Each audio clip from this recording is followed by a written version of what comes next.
ہم نبی کریم صلی اللہ علیہ وآلہ وسلم کے ساتھ ایک سفر میں تھے کہ ہم رات بھر چلتے رہے، اور جب رات کا آخری حصہ آیا تو ہم نے پڑاؤ ڈالا، اور مسافر کے لیے اس وقت کے پڑاؤ سے زیادہ مرغوب اور کوئی چیز نہیں ہوتی۔ پھر ہم اس طرح غافل ہو کر سو گئے کہ ہمیں سورج کی گرمی کے سوا کوئی چیز بیدار نہ کر سکی۔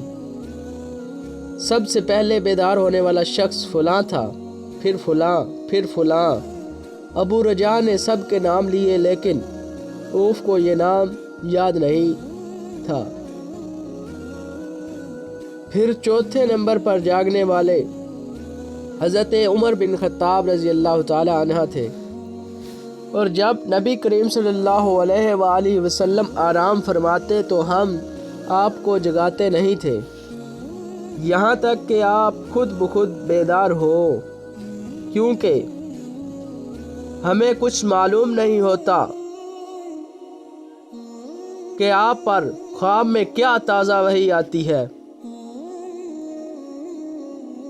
جب حضرت عمر جاگ گئے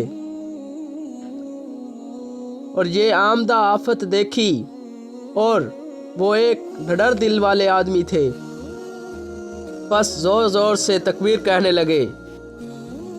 اسی طرح بآواز بلند آپ اس وقت تک تکبیر کہتے رہے جب تک کہ نبی کریم صلی اللہ علیہ وآلہ وسلم ان کی آواز سے بیدار نہ ہو گئے، تو لوگوں نے پیش آمدہ مصیبت کے متعلق آپ صلی اللہ علیہ وآلہ وسلم سے شکایت کی۔ اس پر آپ صلی اللہ علیہ وسلم نے فرمایا کہ کوئی حرج نہیں، سفر شروع کرو۔ پھر آپ تھوڑی دور چلے، اس کے بعد آپ ٹھہر گئے اور وضو کا پانی طلب فرمایا، اور وضو کیا اور اذان کہی گئی۔ پھر آپ نے لوگوں کے ساتھ نماز پڑھی۔ جب آپ نماز پڑھانے سے فارغ ہوئے تو ایک شخص پر آپ کی نظر پڑی جو الگ کنارے پر کھڑا ہوا تھا، اور اس نے لوگوں کے ساتھ نماز نہیں پڑھی تھی۔ آپ صلی اللہ علیہ وآلہ وسلم نے اس سے فرمایا کہ اے فلاں، تمہیں لوگوں کے ساتھ نماز میں شریک ہونے سے کون سی چیز نے روکا؟ اس نے جواب دیا کہ مجھے غسل کی حاجت ہو گئی اور پانی موجود نہیں ہے۔ آپ صلی اللہ علیہ وسلم نے فرمایا کہ پاک مٹی سے کام نکال لو، یہی تجھ کو کافی ہے۔ پھر نبی کریم صلی اللہ علیہ وآلہ وسلم نے سفر شروع کیا تو لوگوں نے پیاس کی شکایت کی۔ آپ پھر ٹھہر گئے اور فلاں یعنی عمران بن حسین رضی اللہ تعالی عنہ کو بلایا۔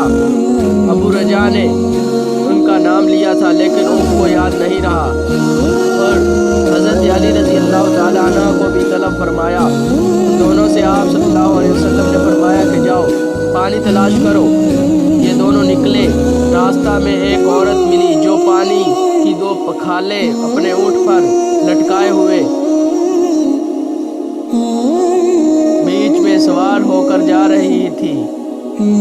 انہوں نے اس سے پوچھا کہ پانی کہاں ملتا ہے، تو اس نے جواب دیا کہ کل اسی وقت میں پانی پر موجود تھی، یعنی پانی اتنی دور ہے کہ کل میں اسی وقت وہاں سے پانی لے کر چلی تھی، آج یہاں پہنچی ہوں، اور ہمارے قبیلے کے مرد لوگ پیچھے رہ گئے ہیں۔ انہوں نے اس سے کہا اچھا ہمارے ساتھ چلو۔ اس نے پوچھا کہاں چلوں؟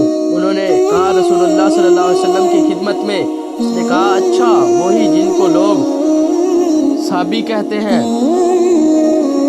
انہوں نے کہا یہ وہی ہے جسے تم کہہ رہی ہو۔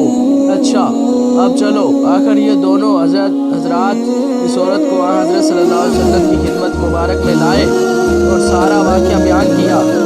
عمران نے کہا کہ لوگوں نے اسے اونٹ سے اتار لیا۔ پھر نبی کریم صلی اللہ علیہ وسلم نے ایک برتن طلب فرمایا اور دونوں پکھالوں یا مشکیزوں کے منہ اس برتن میں کھول دیے، پھر ان کا اوپر کا منہ بند کر دیا، اس کے بعد نیچے کا منہ کھول دیا، اور تمام لشکریوں میں منادی کر دی گئی کہ خود بھی سیر ہو کر پانی پیا اور اپنے تمام جانوروں وغیرہ کو بھی پلا لیا۔ پانی پیا اور پلایا اور سب سیر ہو گئے۔ آخر میں اس شخص کو بھی ایک برتن میں پانی دیا جسے غسل کی ضرورت تھی۔ آپ نے فرمایا لے جا اور غسل کر لے۔ وہ عورت کھڑی دیکھ رہی تھی کہ اس کے پانی سے کیا کام لیا جا رہے ہیں، اور خدا کی قسم جب پانی لیا جانا دل سے بند ہوا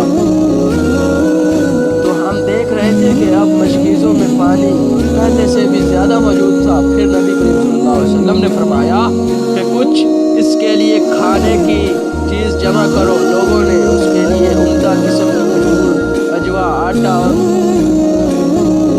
ستو اکٹھا کیا، یہاں تک کہ بہت سارا کھانا اس کے لیے جمع ہو گیا۔ تو اسی لوگوں نے ایک کپڑے میں رکھا اور عورت کو اونٹ پر سوار کر کے اس کے سامنے وہ کپڑا رکھ دیا۔ رسول اللہ صلی اللہ علیہ وسلم نے اس سے فرمایا کہ تمہیں معلوم ہے کہ ہم نے تمہارے پانی میں کوئی کمی نہیں کی ہے، لیکن اللہ تعالیٰ نے ہمیں سیراب کر دیا۔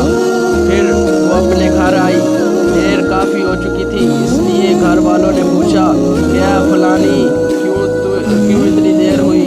اس نے کہا ایک عجیب بات ہوئی، وہ یہ کہ مجھے 2 آدمی ملے اور وہ مجھے اس شخص کے پاس لے گئے جسے لوگ صابی کہتے ہیں۔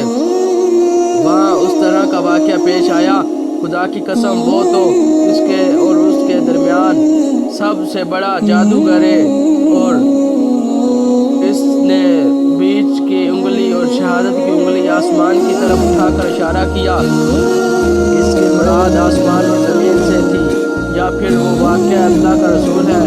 اس کے بعد مسلمان اس قبیلہ کے دور و نزدیک کے مشرکین پر حملہ کیا کرتے تھے، لیکن اس گھرانے کو جس سے اس عورت کا تعلق تھا کوئی نقصان نہیں پہنچاتے تھے۔ یہ اچھا برتاؤ دیکھ کر ایک دن اس عورت نے اپنی قوم سے کہا کہ میرا خیال ہے کہ یہ لوگ تمہیں جان بوجھ کر چھوڑ دیتے ہیں، تو کیا تمہیں اسلام کی طرف کچھ رغبت ہے؟